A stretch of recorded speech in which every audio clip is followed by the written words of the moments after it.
우차시 저작권자의 권리를 말하다.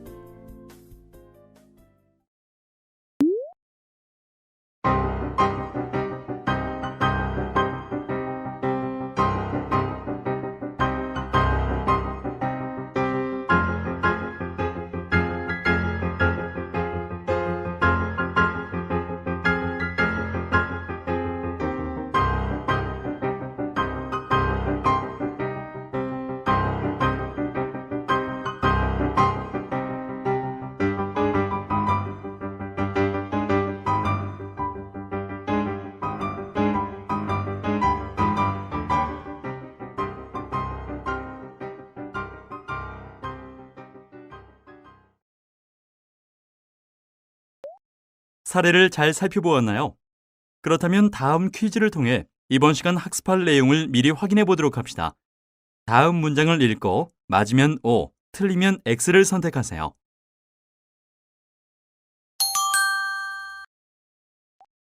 이번 시간에는 저작재산권의 종류, 저작재산권의 특징에 대해서 배우도록 하겠습니다.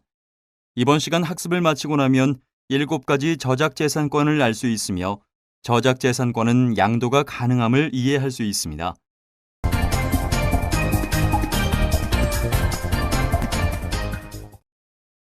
우리가 흔히 저작권이라고 생각하는 권리들은 대부분 저작재산권에 속해 있습니다.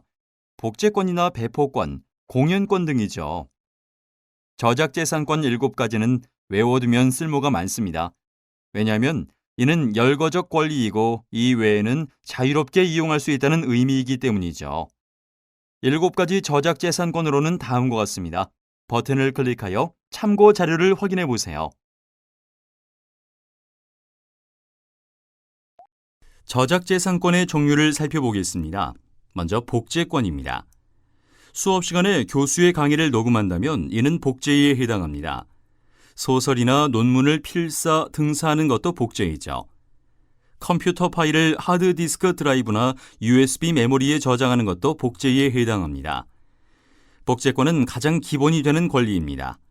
원고의 출판이나 복사, 강연이나 음악을 녹음 테이프에 수록하려면 저작권자에게 허락을 받아야겠죠.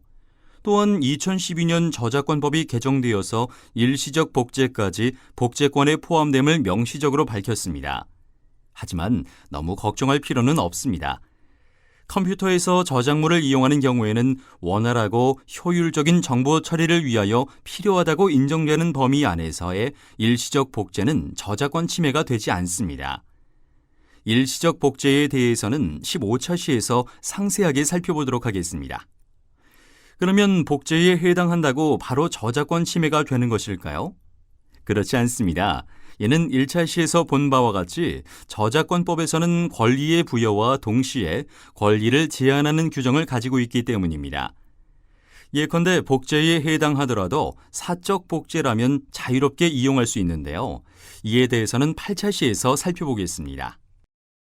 두 번째는 공연권입니다. 콘서트에서 가수가 노래를 부르거나 극장에서 영화를 상영하는 것, 동아리방에서 노래를 부르거나 신입생 환영회에서 동영상을 상영하는 것 등이 공연에 해당합니다. 공연권에 관련한 저작권법을 확인해 보세요. 세 번째는 공중송신권입니다. 공중송신은 방송이나 전송, 디지털 음성 송신을 포함하여 그 외의 무선 또는 유선 통신의 방법에 의하여 송신하거나 이용에 제공하는 모든 것을 포섭합니다. 지금 여러분이 보고 계신 이 화면은 저작물을 인터넷을 통해 공중 송신하고 있는 것입니다. 메신저로 친구에게 파일을 보내거나 멜론이나 도시락 같은 OSP를 통해 음악을 들을 수 있는 것도 모두 공중 송신에 해당합니다. 이러한 공중 송신권은 인터넷의 등장과 같은 기술 발전에 법이 대응하는 모습과 밀접한 관련이 있습니다. 세부 법조문은 버튼을 클릭하여 살펴보세요.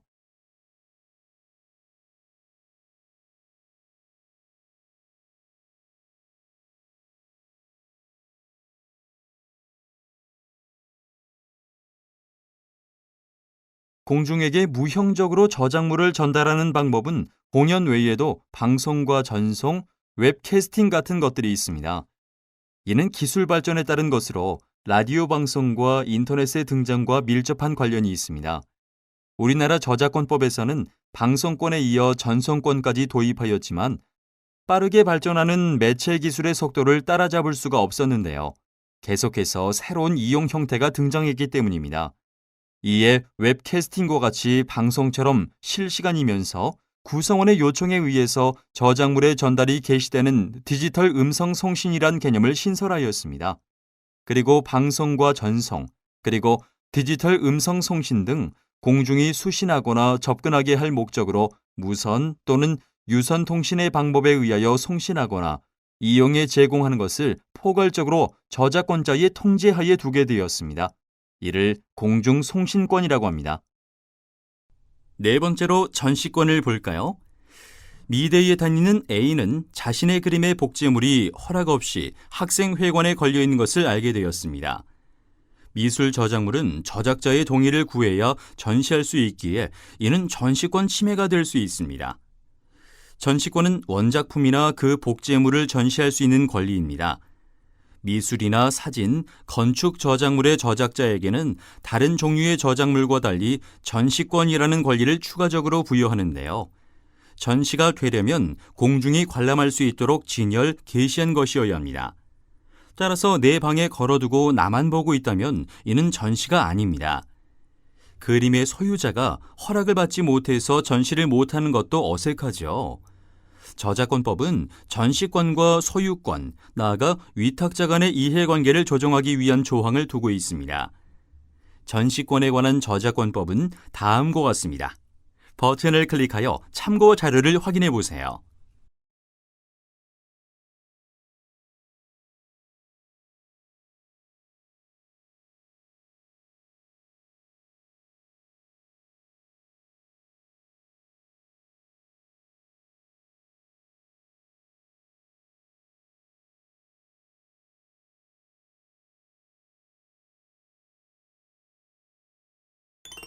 돌발 퀴즈.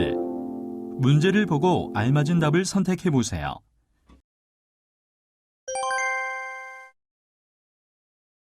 다섯 번째는 배포권입니다. 배포는 저작물 등의 원본 또는 그 복제물을 양도, 대여하는 것으로 유상인지 무상인지는 관계가 없습니다. 저작권법에 비추어 보았을 때 배포는 저작물을 공중에 교부, 판매하는 것, 극장에 배급하는 것, 팩스나 메일에 의한 전송 등이 해당됩니다. 배포권은 정상으로 거래가 된 경우 권리가 소진됩니다. 예컨대 돈을 내고 구매했거나 정상적으로 선물 받은 경우라면 더 이상 저작권자에게 허락을 받을 필요 없이 자유롭게 배포할 수 있다는 의미입니다. 이를 권리 소진의 원칙, 최초 판매의 원칙이라고 합니다. 정상적으로 거래가 된 경우 저작물에 대한 권리가 소진된다고 하였습니다. 그런데 최초 판매 이후 저작물에 대한 권리가 소진되다 보니 저작권자에게 수용할 수 없을 정도의 피해가 발생하게 되었습니다. 대여를 통해 판매를 대체하는 현상이 발생한 것이죠. 그 결과 대여권이라고 하는 권리가 신설되었습니다. 모든 저작물에 대해 대여권을 부여한 것은 아니고 판매용 음반과 판매용 컴퓨터 프로그램에 대해서만 권리 소진을 부정하였습니다. 정리하면 배포권은 최초 판매의 원칙에 따라 제한되는데 그 제한의 예외가 대여권입니다. 저작권법에서 명시하고 있는 배포권과 대여권을 확인해 보세요. 마지막 일곱 번째 권리는 2차적 저작물 작성권입니다. 번역하거나 편곡, 각색, 영화화, 게임으로 만드는 경우에는 원 저작물에 대한 권리자에게 허락을 받아야 합니다. 영화 타짜는 허영만 씨에게, 게임 리니지는 만화 원작자인 신일숙 씨에게 이용 허락을 받고 만든 게임입니다. 여러분이 외국 원서를 번역하여 제출한 과제는 대표적인 2차적 저작물인 것이죠. 2차적 저작물 작성권에 대한 저작권법을 살펴보세요. 조금 재미가 없지만 7가지 권리가 무엇인지 알아두는 것은 자유로운 이용을 위해서도 큰 도움이 되겠죠? 지금까지 저작재산권의 종류를 살펴보았습니다.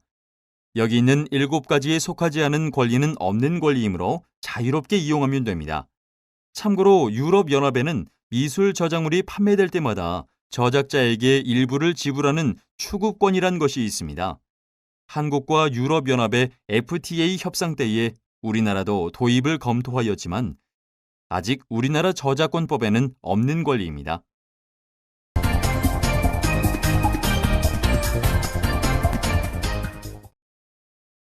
이제 저작재산권의 특징을 살펴보겠습니다. 먼저 열거적인 권리입니다. 촬영 금지라고 써 있는 전시회의에 가서 개인 소장용으로 사진을 찍으면 어떻게 될까요? 이것은 저작권 침해는 아닙니다.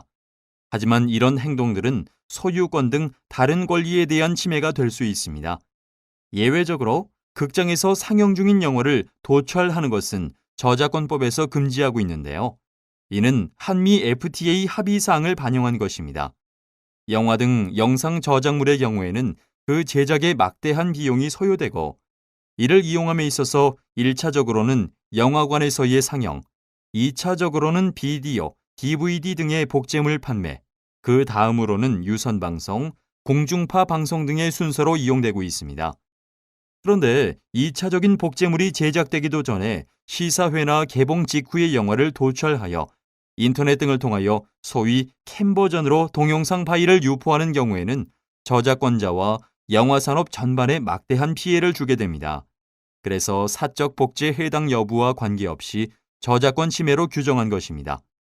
참고로 일본의 경우 도촬 행위 금지와 관련하여 영화의 도촬 방지에 관한 법률을 제정하여 시행하고 있으며 위반죄에 대하여 10년 이하의 징역 또는 1,000만 엔 이하의 벌금에 처하도록 규정하고 있습니다. 7개의 권리는 각각 개별적으로 허락을 받아야 합니다. 즉, 2차적 저작물 작성에 대한 허락을 받았다고 원문의 복제 배포까지 허락한 것은 아니라는 것이죠. CD로 복제할 것을 허락했다고 해서 그 CD를 가지고 공연하도록 허락한 것도 아닙니다. 이와 관련하여 월트 디즈니 애니메이션의 저작재산권에 대해 우리나라에서 판결을 내린 것이 있는데요. 법원은 다음과 같이 판시했습니다. 원 저작물을 우리말로 번역하고 해설한 2차적 저작물에 대한 복제 배포는 허락하나 원 저작물의 원문만을 또는 원문 그대로의 복제 배포권은 허락한 것이 아니라고요. 노래방 기계 사건도 볼까요? 한 노래방이 저작권료를 내고 노래방용 반주기를 제작 공급하였습니다. 노래방에서는 노래방용 반주기를 이용하여 연주 공연하였는데 저작권자들이 노래방에 저작권료를 내라고 찾아왔습니다. 노래방 주인은 노래방 반주기에 음원을 복사할 때 이미 저작권료를 냈다고 항변하였고 이에 대해 저작권자는 그건 복제에 대한 허락이며 이번엔 공연에 대한 저작권료를 받으러 왔다고 하였습니다. 여러분은 어떻게 생각하시나요? 이에 대해 법원은 다음과 같이 판시하였습니다.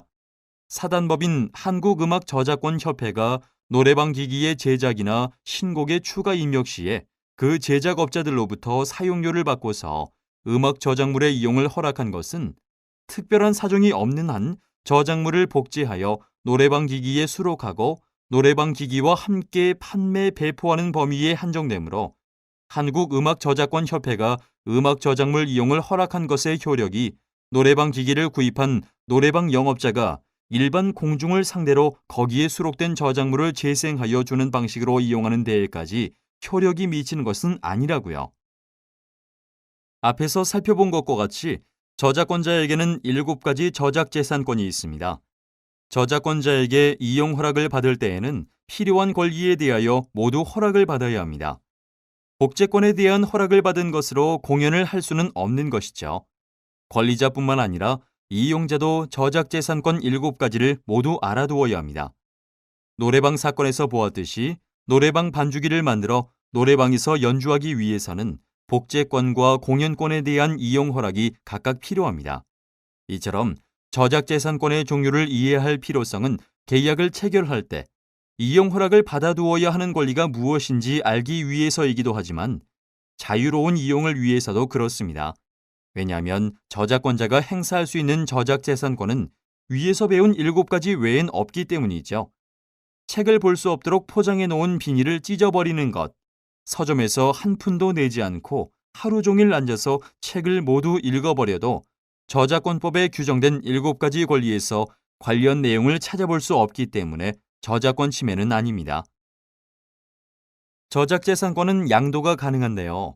4차 시에서 학습한 저작 인격권은 양도가 불가능하다고 한 것과 비교해 보면 좋겠죠. 우리가 일반적으로 저작권 계약을 맺고 저작권 양도를 하고 하는 이야기들은 저작재산권과 관련된 것들입니다. About a Boy라는 영화를 보면 아버지가 작곡한 캐롤의 저작권료로 아들이 경제적으로 편안하게 사는 모습이 나오는데 이는 저작재산권을 양도, 상속할 수 있기에 가능한 장면이죠. 버튼을 클릭하여 참고 자료를 확인해 보세요. 마지막으로 저작재산권의 보호기간을 살펴보겠습니다. 현재 저작재산권의 보호기간은 저작자의 생존기간과 사망 후 50년입니다. 그러나 한 EU FTA 체결을 기점으로 2011년 6월 30일 개정법에서 사후 70년으로 연장되었습니다. 다만 기간 연장의 혼란을 막기 위해 저작재산권의 경우 2013년 7월 1일부터 저작인접권의 경우 2013년 8월 1일부터 시행되도록 유예 기간을 두고 있습니다. 특허권이나 디자인권 등 다른 지식재산에 비해 보호기간이 상당히 긴 편이죠. 버튼을 클릭하여 저작재산권의 보호기간에 관한 법조문을 확인해 보세요.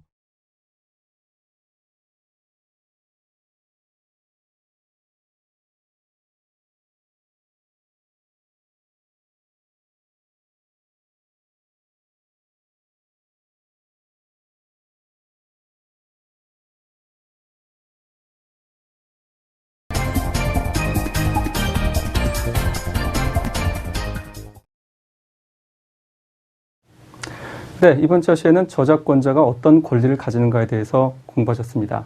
우리가 일반적으로 저작권이라고 얘기하면 저작재산권이라고 하는 것을 말씀드린다라는 것도 함께 살펴보셨죠. 저작재산권의 종류로는 우리나라에 이와 같이 7가지의 권리가 규정이 되어 있습니다. 저작재산권이 어떤 것이 있다는 것을 알고 있는 것은 이용자의 입장에서도 큰 의미가 있습니다. 왜냐하면 저작권자가 갖게 되는 권리는요, 여기 적혀져 있는 것, 이게 다이기 때문입니다. 그 말씀은 여기에 없다면 이용자는 저작권자에게 허락을 받아야 되는 부담 없이 자유롭게 이용할 수 있다는 의미입니다. 예컨대 우리가 서점에서 서가지고 책을 한 권 다 읽습니다. 뭐 교보문고라든가 이런 데 보면 바닥에 앉아서 책 읽는 분들 많지 않습니까? 이런 분들 책을 한 권 다 읽으셨어요. 책을 안 사잖아요?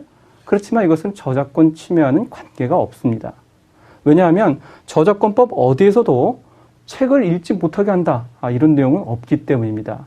그래서 저작권법에 있는 저작재산권이 어떤 것이 있는가, 다소 많아 보일지 모르지만 7가지를 정확하게 기억하고 계시면 이용하는 사람 입장에서도 내가 어디까지는 허락을 받아야 되고 어디서부터는 마음대로 이용할 수 있구나 하는 내용을 이해할 수 있기 때문에 이 내용을 좀 기억을 해 주시기 바랍니다. 자, 7가지 권리가 굉장히 많아 보이지만 사실 어렵지 않습니다. 자, 지금부터 저와 함께 한번 외워보시죠. 저작권의 기본이 되는 권리는 복제권입니다. 저작권을 영어로 카피라이트라고 그러지 않습니까? 복제권이 가장 기본이 되는 권리입니다. 그래서 복제권, 이거는 뭐 저작권법을 모르는 분들도 누구나 알고 계신 것입니다.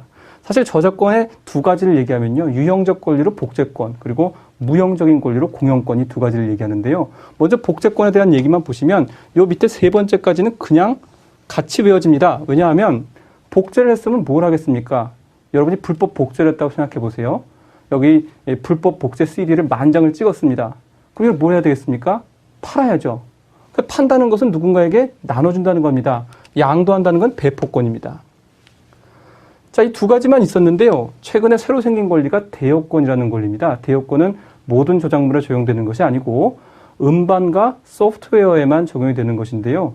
사람들이 배포에 대해서 한번 판매가 됐으면 그 다음엔 자유롭게 배포할 수 있다, 이렇게 법에 적어놨더니 이걸 가지고 대여하는 사람들이 생겨난 겁니다. 그러니까 대여하는 사람들이 생기다 보니까 판매가 급격하게 줄어듭니다.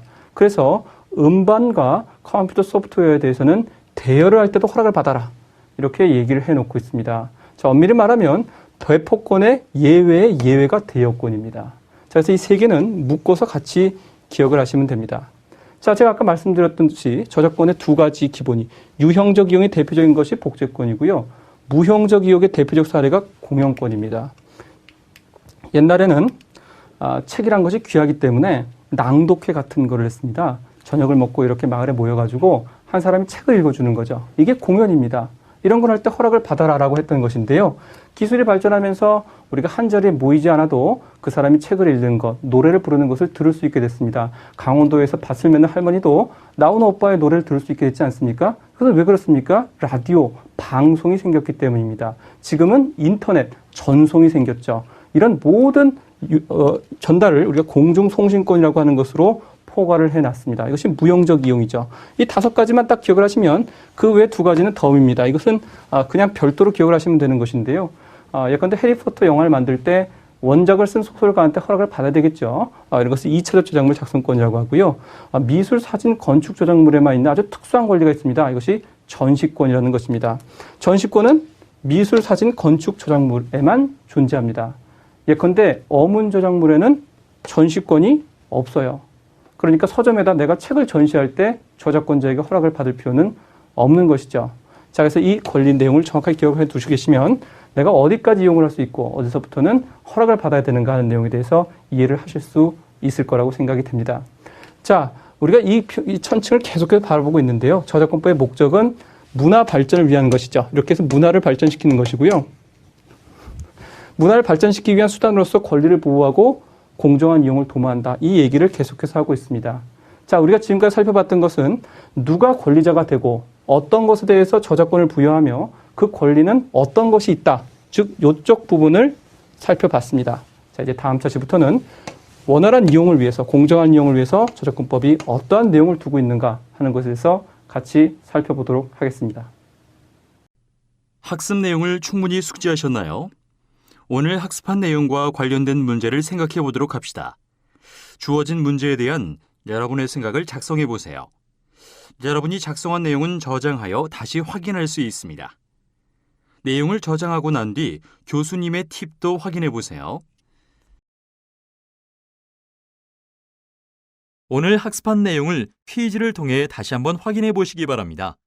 자, 그럼 시작해 볼까요?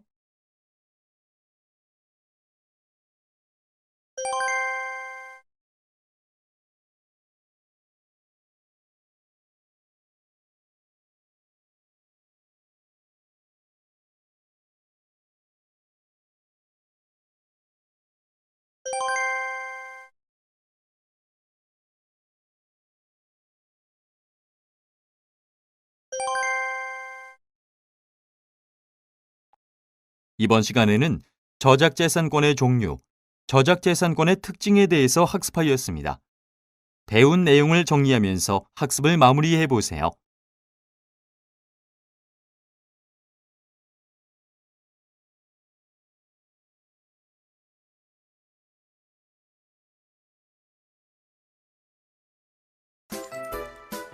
이번 시간의 학습을 모두 마치셨습니다. 다음 시간에는 6차 시 학교 교육을 위한 저작권법의 배려에 대해 학습하시겠습니다.